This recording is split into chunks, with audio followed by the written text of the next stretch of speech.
Greetings, today on my Focus RS I am installing the carbon fiber front arch guards from the MK3 Focus RS Club. So here we are, these are they, and they look absolutely beautiful. Beautiful pieces of real carbon fiber, just glinting in the light there. You can see the beautiful weave, lovely and shiny. Very nice edges, very well machined, very well made. So before we get these installed, I am going to do a little bit of prep work in the form of ceramic coating, much like we have done in videos recently, but with a little bit of a difference. So whereas before I was doing a couple of layers of platinum wheels from Carbon Collective, this time I'm going to do a layer of platinum wheels to get the hardness, to get that hard resistant layer, and then I'm going to do a layer of Oracle, which will just make the gloss and the weave of the carbon fiber coming through the gloss pop that much more and look absolutely awesome, and will be super duper like maximum hydrophobic, so that will be awesome. First stage though, as usual, is alcohol wipe them down just to prep the surfaces for ceramic coating.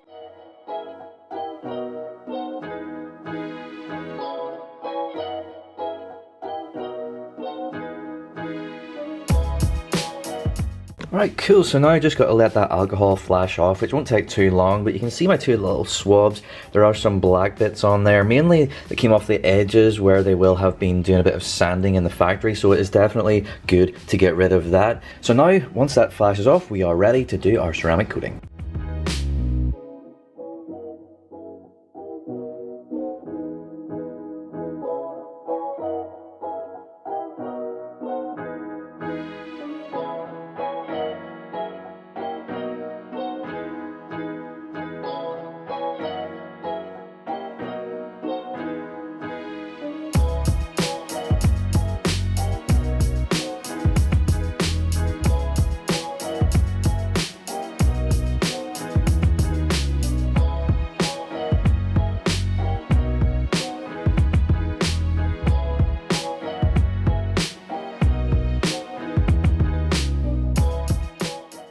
Okay, so that is our ceramic coating done. We just need to let that cure, and then once it does, we will be ready for installation.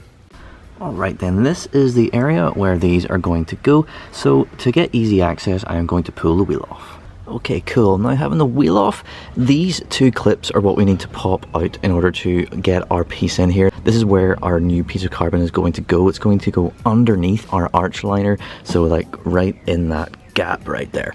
So we need to take these two out, and what we need for that is just a simple trim tool. So there's like a really thin layer, which is like the top bit of the clip, and that is where we need to sort of sneak this in very carefully.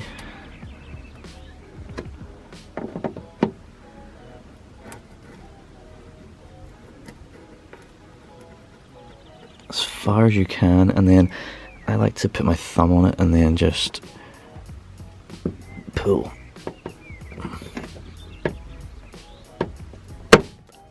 Alright, so that's one out. You can see that whenever it comes out a certain distance, it sort of loosens its clippy bits, which are normally like spread out the ways. You just want to be super careful with these because they are quite thin plastic. You don't want to damage them. So get her nicely in there. So you can see this one, the top came out, but the bottom is still in there. So it's very simple. It should be pretty loose now, it just comes right out. Alright then, at this point you can see that our fender liner and the bit of the bodywork just behind, it's just the same size hole basically that goes through there. At this point, I mean, it's kind of cruddy and dusty and dirty in there, so it might be an idea just to use a cloth just to clean up the area before we proceed.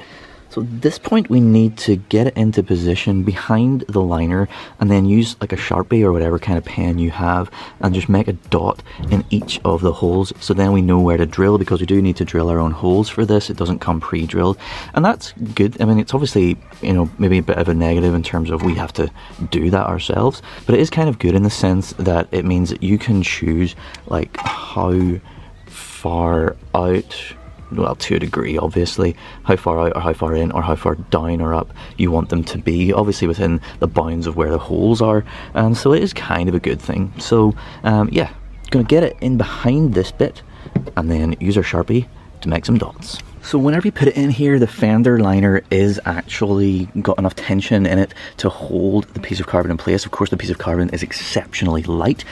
So what you can do is you can put it in there and position what you think, and then you can get up and you can walk around and you can check your alignment, see if you're happy with it, go and make adjustments, and then repeat until you are super happy with where it is. And I think I am almost there, maybe a little bit of a tweak down at the bottom there, but we're almost there, and once we are, we're going to mark it out with our pen. Right then, this is the position that I am happy with, so I am just going to get my Sharpie dot right in the middle of each hole. Lovely. So now we gotta drill it out. It's probably a little hard to see where my dots are on camera, but they are there and there. So first thing I'm gonna do is I'm gonna use a really tiny little drill bit just to do a pilot hole, really just for accuracy and also to protect the carbon. We don't want to go in too big too fast, otherwise it could fray some of the fibers under there, and we don't want that, of course.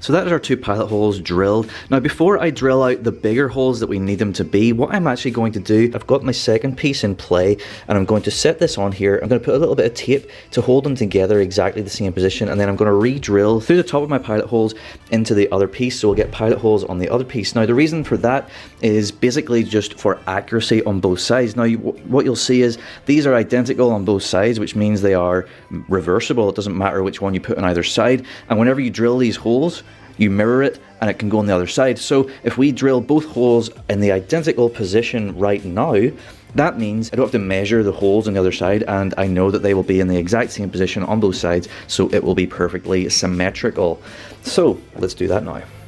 Alright, there we go. That is the 2 pieces of carbon exactly aligned and ready to be drilled fully. So yeah, like I said before, re-drill our pilot hole through both, and then I will open them up. And what I'm going to be opening them up with is a 6mm. I have seen some instruction where it says like 1/4 inch, but of course that's like in America where they use inches, whereas all my stuff is in millimeters. So the closest thing to a 1/4 inch is 6.3 or something like that millimeters, but obviously I don't have a 6.3 whatever millimeter bit, so I'm going to start with a 6. Now I've already tested, the 6 does fit just nicely in that bottom hole, so you know it probably will do, and being that these are plastic clips, they should push in beyond here anyway, and it should be fine. If anything, it'll be a nice tight fit, which is what you want really. You don't want any movement.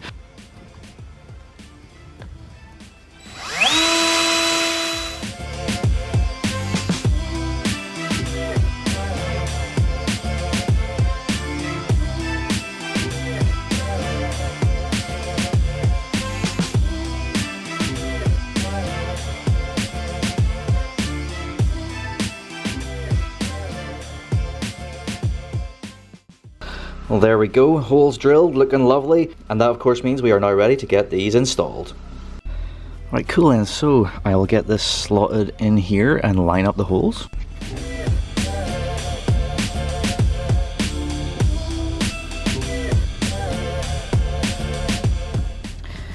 Alright, and then we will push in our fixings. So if you look at these, there are 2 different types. You've got this one that's enclosed at the end, and then you've got this one that's open at the end. So the one that's open at the end is the one that's higher up, and then the one that's closed at the end is the one that is at the very bottom.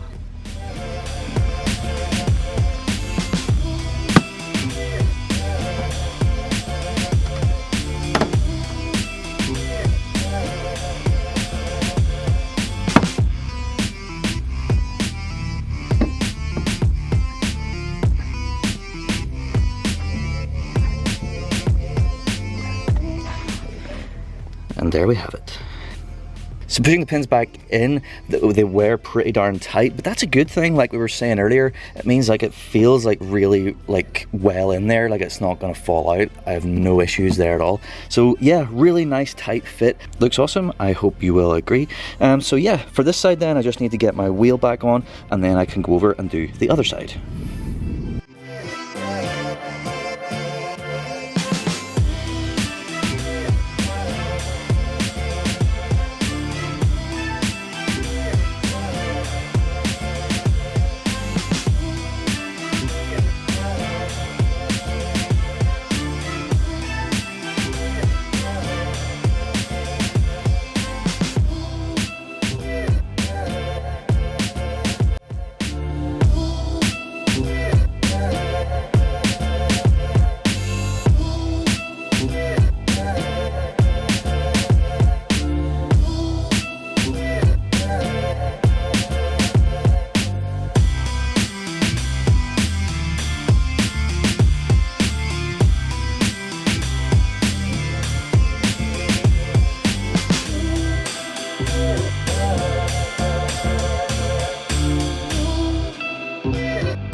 Well, there we go, that is us finished for today, and I think looking absolutely awesome. Installation was very quick, very easy, probably a lot quicker and easier than a full mud flap install. Easy to revert to stock if you wish. You can probably just about even do it with the wheels on if you wanted to, but you do get a little bit more space taking the wheels off. I think they're good value, I think they were needed now that we have the spacers, and I'm very, very happy. And yeah, I like that a lot. I hope you liked it as much as I do. I hope you enjoyed this video. Thank you so much for watching. Please do like, share and subscribe for more content to come very, very soon. Thank you once again. Goodbye.